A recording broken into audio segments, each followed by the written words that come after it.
Let's start with the Tax Cuts and Jobs Act of 2017. One of its cornerstone reforms was slashing the corporate tax rate from 35% to 21%. The idea behind this drastic reduction was to incentivize businesses to reinvest domestically, whether through expanding operations, increasing workforce, or investing in innovation. And we can't overlook its ripple effects on the manufacturing sector in particular, which saw gains before the pandemic hit. Right. Straightforward. Lower taxes, more reinvestment, more jobs. That's not just theory. That's boots-on-the-ground results. Manufacturing jobs surged. In my books, it was mission success, especially for Rust Belt states that had been looking at decline after decline for years. Tax breaks worked. True, Duke. From 2017 to early 2020, unemployment hit record lows, down to levels not seen in 50 years. And while critics noted the expansion of corporate earnings during that time, workers in industries like auto production and aerospace were directly employed because businesses had reduced barriers to growth.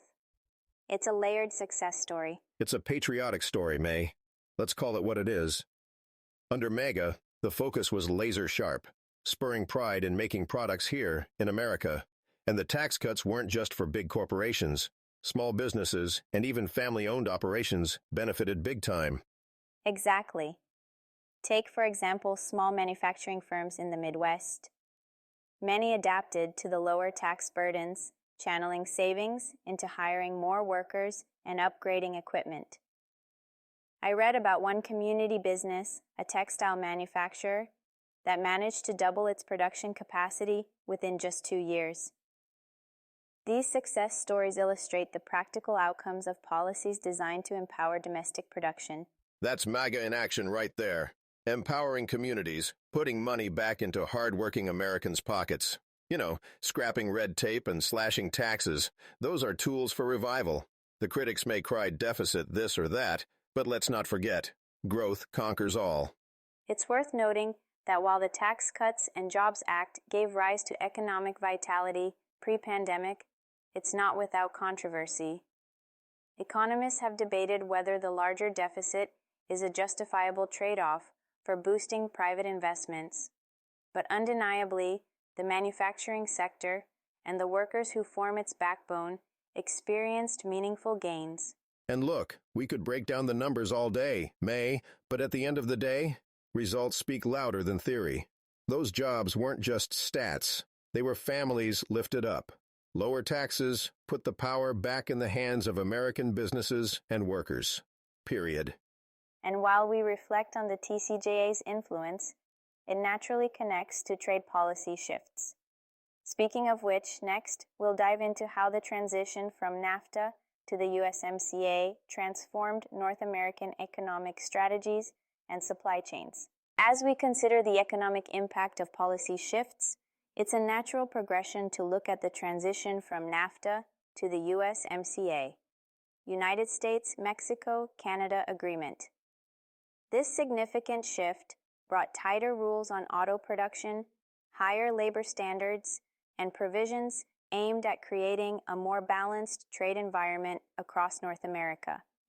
What's truly notable is how these changes influence supply chains, pushing businesses to adapt quickly to new regulations and sourcing strategies. Exactly, May. NAFTA had its flaws. Too much outsourcing, too many loopholes. The USMCA plugged those up. It put operational focus back on employing American workers. Bottom line, it was about keeping jobs here, not bleeding them across the border. Boots on the ground, we saw factories reconsider before crossing state lines. And that's visible in sectors like automotive manufacturing. For instance, the provisions for higher domestic content requirements spurred automakers to shift production back to U.S. facilities. This change came alongside increased wages for factory workers in Mexico, which aimed at discouraging companies from relocating purely for cheaper labor. It redefined cost-benefit calculations for those managing intricate supply chains. It's simple, May. You play by higher rules, you keep production where it belongs. And the tariffs on goods from China? That was another bold move. Say what you want, but it made America think twice about dependency on foreign adversaries. Can't argue against self-reliance. Those tariffs undeniably reshaped the landscape, Duke. Domestic manufacturers faced higher costs for imported components, which in turn was passed on to consumers. Yet, for some companies, it served as a directive to explore local alternatives. One example, textile producers in the South began sourcing materials locally rather than relying on overseas suppliers. Exactly. That's what we need, May. American innovation stepping up when the going gets tough. And let's not forget how tariffs exposed weaknesses. Too much reliance on China led to supply chain vulnerabilities. Time to get resilient and secure. Still, we can't overlook how these policies created economic ripples for small businesses, including immigrant-owned establishments. Many of these businesses that rely on affordable imports or niche sourcing found themselves struggling to keep up with rising costs. Adjusting to this new reality isn't straightforward for everyone. Challenge breeds strength, though. These folks are resilient. Give them the tools they need, and they'll adapt like true Americans. Tough situations test us, but they also unite us. That's patriotism in action, May. It's a nuanced picture, Duke. While the tariffs and trade adjustments boosted domestic production for certain industries, the socioeconomic impacts on small business owners and the broader consumer base are layered. Their voices, their struggles, these add depth to any discussion on policy efficacy. Absolutely. Policies aren't one size fits all, but you can't deny the successes we've seen. And speaking of impacts, next up, how the pandemic laid bare this country's weaknesses, be it our supply chain slowdowns or economic response gaps. A real wake-up call. You're right, Duke. The pandemic exposed vulnerabilities we couldn't afford to ignore, particularly in our supply chains and economic frameworks. But alongside these challenges, the leadership gaps became glaring. With inconsistent messaging and delayed responses, we saw economic instability at a moment when clarity and proactive measures were essential. Policies unfortunately felt more reactive than deliberate. Exactly. That's like going into battle with no operational plan. It cost us. Delayed responses left holes in our front line. Tactical failures, clear as day. And that spillover? Supply chains jammed up, businesses scrambling. Straight up mission failure in leadership. No question about it. Yes, and those delays had compounding effects. We saw how rising deficits intersected with policy, disagreements, and shutdowns during that period.